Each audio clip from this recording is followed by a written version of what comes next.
After completing the first 25 tree revenants of my 2000 point Nurgle corrupted Sylvaneth force, I was ready to move on to my next batch of models. My basic battle line was already there, but now I needed some more elite options to back them up, and so I turned to the Kurnoth Hunters. These imposing wooden warriors would form two distinct units. A 6-man unit armed with great bows, and a smaller 3-man unit carrying their formidable greatswords. However, regardless of their armaments, they would be built in much the same way as each other. I began with 3 boxes of Kurnoth Hunters and clipped away all the components required to build the legs and torsos of them.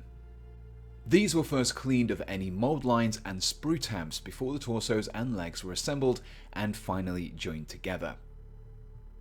This gave me the basic structure of each of the hunters, and would provide the starting point for my Nurgle corruptions. The first of these focused on the heads.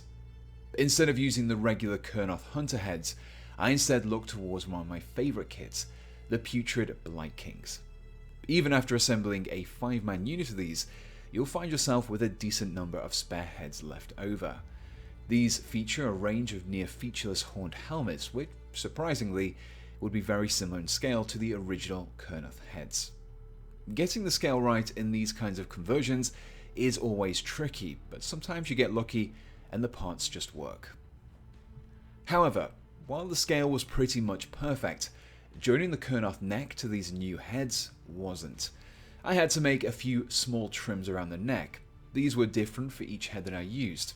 The trick here was to make frequent comparisons during the trims, just to make sure that I was making the right amount of trims in the right places. I repeated this across all of my hunters. A few of these had gaps in the back and beneath the chins, but these would be filled in later on. With the heads completed, I could focus on corrupting the torsos. This would be done in 2 parts, with me focusing on the rear of the torso first, specifically the 2 small gaps at either side. Into these I would be inserting some of the spare tentacles found in the Beast of Nurgle kit. From this, I grabbed myself some of the tentacles that would make up the main of the beast. A few of these are individual, but most are connected to others and did require some separating. With this done, I compared the tentacle to the hole in the back. These had a small overhanging branch that needed to be removed, alongside a little trimming to the tentacle itself. This was repeated until one end could be glued into the hole. I angled the pieces upwards so they created the appearance of spore chimneys that spread Nurgle's pestilence wherever the hunters went. This was repeated for each of the 9 hunters until I was left with something that looked like this. With the rear tentacles in place, I could turn my attention to the front, specifically the cavernous hole in their abdomens. This space was just asking for some exposed entrails and distended flesh, so I of course grabbed my green stuff. I cut and mixed some of the putty up before rolling it into a series of long tubes. These were pressed into the cavity so that they were stacked horizontally. From here, I could either carefully press in a series of small vertical depressions into the tubes to create the look of intestines, or I could stretch them out into folds of sagging skin. Like always, make sure to use plenty of Vaseline or water on your tools as you work the green stuff. This just helps to prevent the putty from sticking and will allow you to get a nice, smooth finish. Much like my previous tree revenants, my aim here was to create something that looked unique for each model. However, not all of the Kurnoth Hunter's stomachs were filled with green stuff. For a few of these, I used parts from other Nurgle kits. For example, this particular hunter was fitted out with one of the long tongues, also taken from the Beast of Nurgle. Similarly, a spare Putrid Blight King stomach was also clipped and trimmed so that it fit nicely within the stomach cavity. While I still had some green stuff mixed, I also took this opportunity to fill out some of the gaps around the heads and necks that had been left behind after attaching the helmets.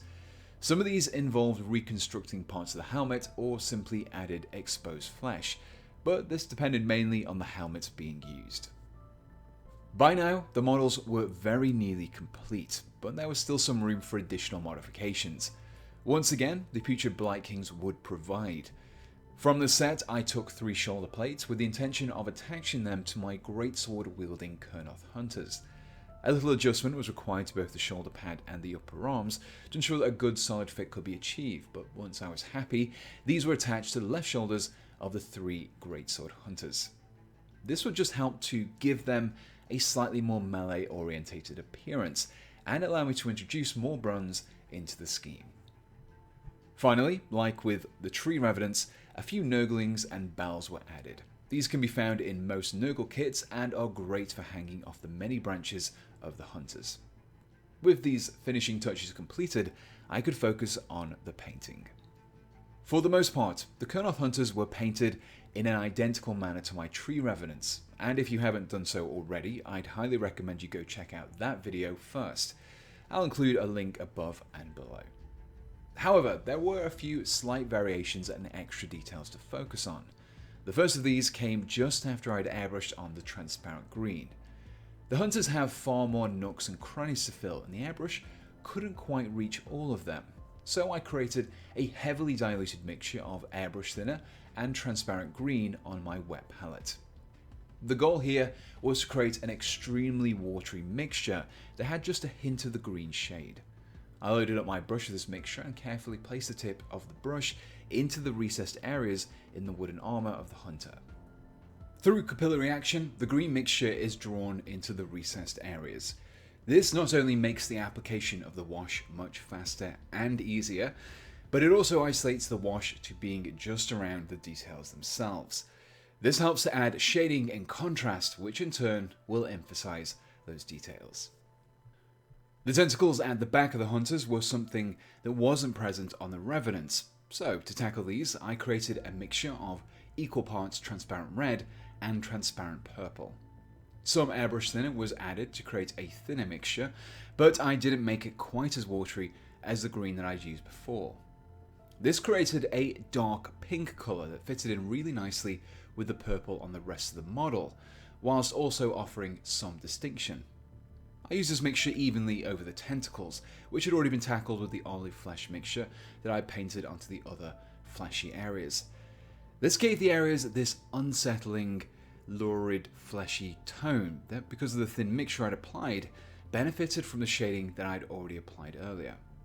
However, just to emphasize the shadows a little bit more, I also added some of the same transparent purple that I'd applied to the other skin areas to a few of these spots too. To highlight the tentacles, I chose to use the paint Magenta. This had a similar tone to the mix of transparent red and purple that I had previously applied, but was a little bit brighter. After adding some to my palette, I thinned things out with some water. This mixture was then focused on the upper sections of the tentacles, essentially where the light was more likely to fall. By using a thinner mixture here, I was able to build up the application over several layers, helping to create a smoother looking transition. To finish off the tentacles, I used some pale pink. This light colour was perfect for picking out the few hard edges on the tentacles. Applying thin lines massively boosted the level of detail here and overall improved the definition. There was one final change to the paint scheme, and this was made just after I'd finished painting the bronze armour.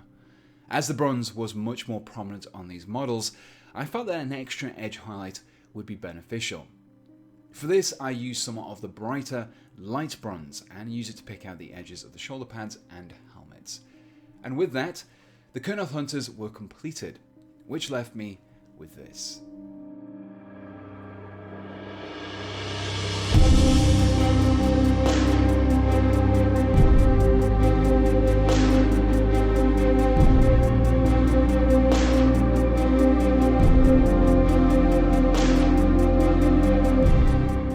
And here we have my 2 completed units of Kurnoth Hunters. My aim here was to create something that was sufficiently Nurgly and corrupted, whilst also being easily identifiable as Kurnoth Hunters.